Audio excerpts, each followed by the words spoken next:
Welcome to the video number 6 of the finMED capacity building tool. I remind you that this online training is intended to complement and support the delivery of the capacity building tool manual developed by the finMED project that you can download from the project website.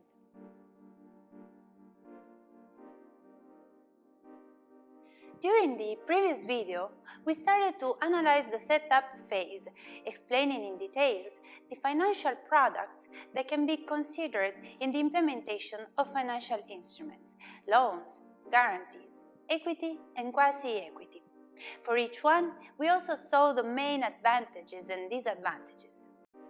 In this video, we conclude the exploration of the setup phase, focusing our attention on the market failures that justify the uptake of financial instruments, as well as the specificities of an investment strategy, precisely targeted to SMEs. As we pointed out in the definition of financial instruments are public policy instruments such as subsidized loan, credit guarantees, quasi-equity, and equity finance schemes, designed to overcome market failures experienced by micro, small, and medium-sized enterprises to promote productive investments in a way that would not result through market interaction alone. So, the idea behind the implementation of a financial instrument is to overcome market failures. Consequently, in order to properly set up financial instruments, an in-depth consideration of market failure is needed. We shall now turn to the central issue of this capacity building tool, which involves the market failures associated with credit markets. During the last 40 years, there has been a considerable debate around the problems certain firms encounter when trying to obtain finance or credit rationing, especially small and innovative firms. Market failures arise when the competitive outcome of markets does not result in an efficient allocation of resources. The existence of market failures is the key rationale behind intervention in financial markets and the use of financial instruments generally. In a perfectly functioning credit market, there will be a market for loans with the interest rate determined through processes of supply and demand. A market failure is often generated by asymmetric information and adverse selection. Informational issues are particularly salient within the market for credit for smaller firms due to the higher levels of informational opacity. It is hard for the lender to distinguish the risk level of a firm, entrepreneur, or innovation without paying a significant cost. Consequently, banks avoid lending to SMEs if these cannot offer collateral, forcing them to seek alternatives. These informational problems are particularly salient for young or innovative firms, those seeking to attempt new innovative business models. Providing finance to these firms would have been optimal for the economy overall, but the screening cost prevents it being provided. Asymmetric information is not simply about the supply side, it may cause problems on the demand side as well. Firms may simply not be aware of the potential suppliers of finance, or maybe underevaluate the potential benefits that accessing finance might have for their business. In many cases, firms might be unprepared to sell their products to the correct provider. This does not always mean firms miss out on finance, but it may lead to unsuitable finance. For example, expensive short-term finance, such as credit cards, when cheaper finance may be better suited to their needs. An additional issue related to market failures is the cost of monitoring the behavior of firms. A bank provides a large amount of finance to a project, but the entrepreneur has to take a decision about how hard to work on the project. If the size of the loan is large relatively to the expected returns from the project, this may provide a disincentive to the entrepreneur to work hard on that project. This may lead to a suboptimal provision of finance, with fewer large loans being provided and a greater number of smaller ones. Considering now the point of view of SMEs, what does study and research tell us about their funding preferences? SMEs can finance growth in a variety of different ways, but the fundamental decision for many is whether or not to renounce ownership or part of their business to external investor and to minimize intrusion into the firm. Therefore, firms have an order of preferences in terms of finance, which begins with the use of internal funds generated by retained earnings.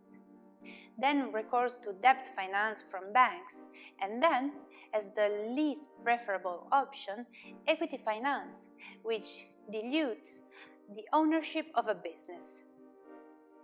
This contrasts to financing for new startups, especially new technology-based firms, which often seek venture capital funding owing to the high levels of risk associated with these ventures.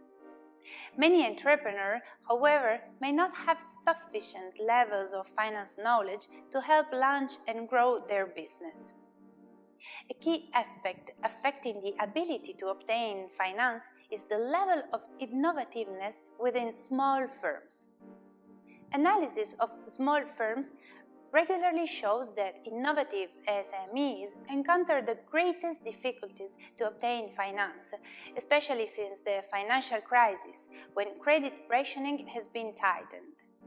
It is widely perceived that research and development activities are difficult to finance in a freely competitive market.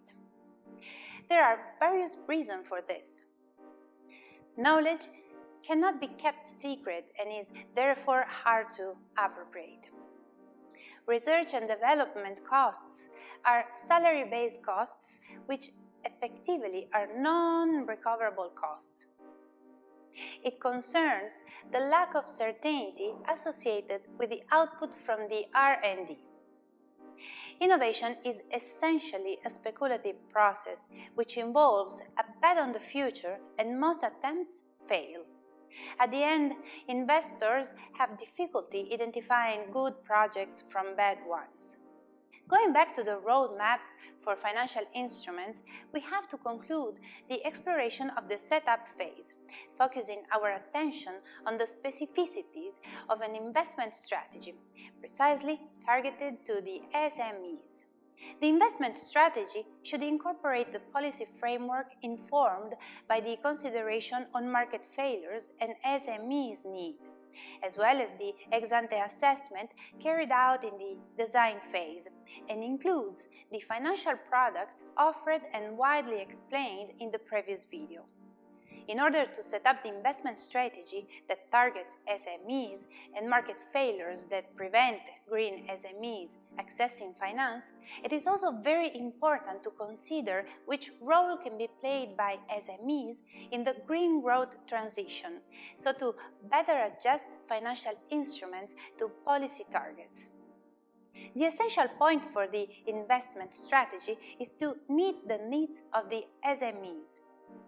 This involves both the integration of environmental factors into mainstream financial products, as well as developing specialist financial products suited to specific sustainability requirements. For mainstream financial products, there is a dual challenge of integrating environmental factors into core decision-making around risk, as well as more strategically understanding the innovative potential of the green economy.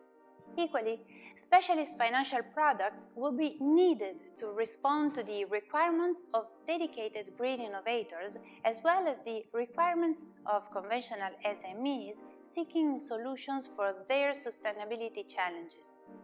Financial products innovation, such as an alternative loan structures, property-linked efficiency financing, and insurance for green assets, can help meet the needs of both innovative and conventional SMEs seeking to green their business. Regarding the establishing of financial instruments, the Common Provision Regulation outlines the following steps. Managing authorities can invest in the capital of existing or newly created financial institutions, which will implement financial instruments.